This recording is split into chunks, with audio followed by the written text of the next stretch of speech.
Hello friends, good morning. Welcome my back to channel Deepti's ব্লগে তোমাদের আরেকবার অনেক অনেক ওয়েলকাম। তো দেখো, এখন সকাল টাইম হচ্ছে 8টা। তো আমি এই ঘরে বিছানাটা গুছাতে এসেছি।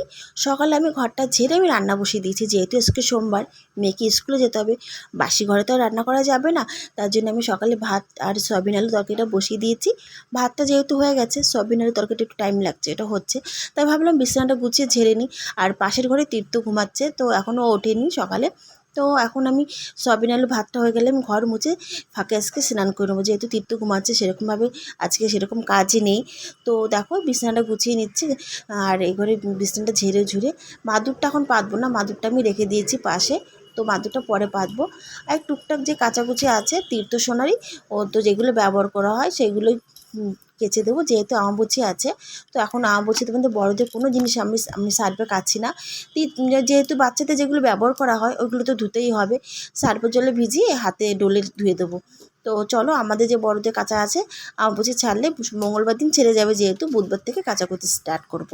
তো যাই হোক, এখন এগুলো নিয়ে যেগুলো শুকিয়েছে এগুলো রেখে দেবো, পরে ভাঁজ করে নেবো। মেয়ে স্কুলে বেরিয়ে যাক, তারপরে ধীরে সুস্থে আমি এগুলো ভাঁজ করে নেবো। তো চলো, তোমাদের একটু দেখিয়ে দিই আমি রান্নাটা করছি। তো রান্নাটা হয়ে গেলেই আমি ঘর মুছে নেবো আর গ্যাস ট্যাস মুছে নেবো। দুপুরে রান্না আমি পরে করে নেবো। দেখতে পাচ্ছ এখানে ভাত হয়ে গেছে, এখানে সয়াবিন আলু হচ্ছে। আর আমি যে কাল রাতে যে বাসনগুলো ধুয়ে রেখেছিলাম তোমাদের দেখিয়েছিলাম, তো ওই বাসনগুলো এখন গুছিয়ে নেবো। সকালে যেহেতু সময় পাইনি, যেহেতু হুটোপাটি করে আমি রান্না বসিয়েছি উঠে, তো এখন আমি বাসনগুলো গুছিয়ে নেবো। গুছিয়ে টুছিয়ে আমি ঘর মুছে স্নান করে নেবো। তারপরে মেয়ে চুল টুল বেঁধে টেঁধে আমি পুজো দিয়ে নেবো। তার আগে আমার ঠাকুরের বাসনটা মেজে নিতে হবে, যেহেতু একদিন পর পর ঠাকুরের বাসন মাজতে হয়। তো এখন টাইম হচ্ছে 9টা 15। তো আমার স্নান টেনান হয়ে গেছে। এবার মেয়ের চুলটা বেঁধে দিয়ে আমি ঠাকুর ঘরে পুজোটা দিয়ে নেব। স্কুলের জন্য মেয়ে বেরিয়ে গেছে, তারপরে আমি ঠাকুরের বাসনগুলো মেজে নিয়েছিলাম। তীর্থসোনা তখনও ঘুমাচ্ছিল। তো ঠাকুরের বাসন মাজার পর তীর্থসোনা উঠে গেছে, তো ভাবলাম ওকে নিয়ে পুজোটা দিয়ে নিই। তো দেখো, আমি পুজো দিচ্ছি আর তীর্থসোনা পাশে বসে খেলা করছে। আমি কি কি করছে সেটাও মাঝে মাঝে একটু লক্ষ্য করছে।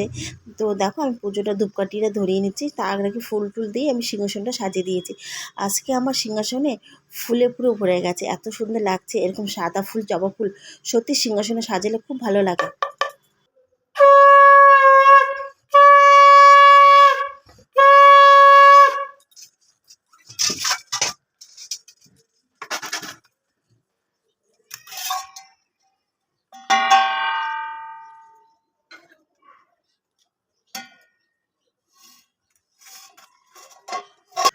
চলো, তোমাদের একটু সিংহাসনটা দেখিয়ে নিই কেমন হয়েছে আমার সাজানোটা। ঠাকুর ঘরটা আজকে দেখো ফুল দিয়ে খুব সুন্দর লাগছে, আমার খুব ভালো লাগছে, তোমরা অবশ্যই বলো। তো এখন পুজো দিয়ে নিয়েছি, তীর্থসেনাকে খাইয়ে আমিও খেতে বসে যাব। তারপর হচ্ছে আমি দুপুরে রান্না করব। তো আমি এখন খেতে বসে গেছি, যেহেতু তীর্থসেনাকে খাইয়ে দিয়েছি। আর আমার দেওর এসে ওকে একটু নিয়ে গেছে। তো আমি খেয়ে নিই, তারপরে আমি রান্নাটা তীর্থসেনাকে ঘুম পাড়িয়ে রান্না করে নেবো।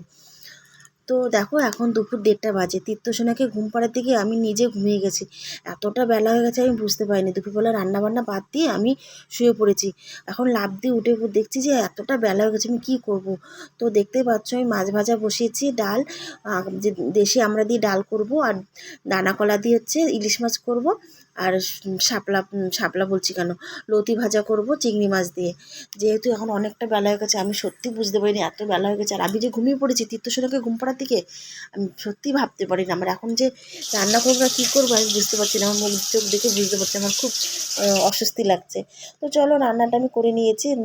এখন টাইম হচ্ছে 2টো বাজে। এদিকে চিংড়ি মাছটা ভাজা বসিয়েছি, লতি দিয়ে ভাজা করব। আর এদিকে ভাতটা বসিয়ে দিয়েছি। আর দুটো তরকারি হয়ে গেছে, মানে একটা ডাল হয়ে গেছে, আর একটা মানে যে দানা কলাতে ইলিশ মাছের তরকারি হয়ে গেছে। যাই হোক, দুটো তরকারি তো হয়ে গেছে। হাজব্যান্ড দোকান দিয়ে আসলে ওকে খেতে দিতে পারবো। আমার মানে টেনশন উঠে গেছিলো যে আমি রান্না হয়নি, কখন কি করব, কখন আসবে, কখন খেতে দেবো। যাই হোক, দুটো তরকারি হয়ে গেছে, ভাতটা হয়ে গেলেও যাই হোক, গরম গরম ভাতটা দিতে পারবো। চলো, তোমাদের টাইমটা একটু দেখিয়ে দিই। 1:30 থেকে 2টোর মধ্যে, আধ ঘন্টার মধ্যে দুটো তরকারি রান্নাটা আমার হয়ে গেছে। আমি এখন বেশ আমার ভালো লাগছে।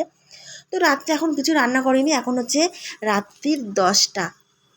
দেখতে পাচ্ছ, সেই দুপুরে যা যা ছিল, মানে দানা কলা দিয়ে তরকারি, আর সেই লতি ভাজা আর ডাল সব ধরা ছিল, অল্প অল্প করে খাওয়া হয়েছিল। তো বেশি কিছু খাওয়াইনি, এরকম থাকে না আমার, যেহেতু আজকে রয়েছে। আর হাজব্যান্ড এনেছে মাংস, তো অনেকটা মাংস এনেছে, তাই বলছি এত রাত্রে মাংস করতে গেলে আর অনেক খাবার রয়েছে, সব ধরা থাকবে।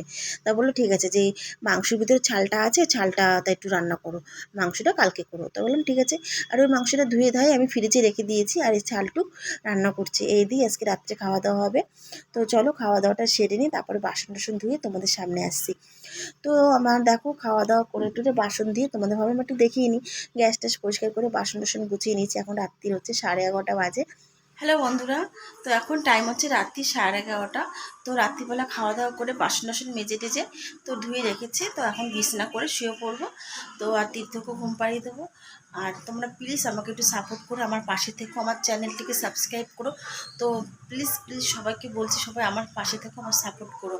তো তাহলে নতুন নতুন ভিডিও তোমাদের সঙ্গে আমি শেয়ার করতে পারবো, এমনকি শর্ট ভিডিও করতে পারবো, ব্লগিং করতে পারবো, যদি আমাকে তোমরা সাপোর্ট করো। তো চলো এখানে ভিডিওটা আজকে শেষ করছি, সবাই ভালো থেকো, সুস্থ থেকো, চলে আসবো নেক্সট ভিডিও নিয়ে।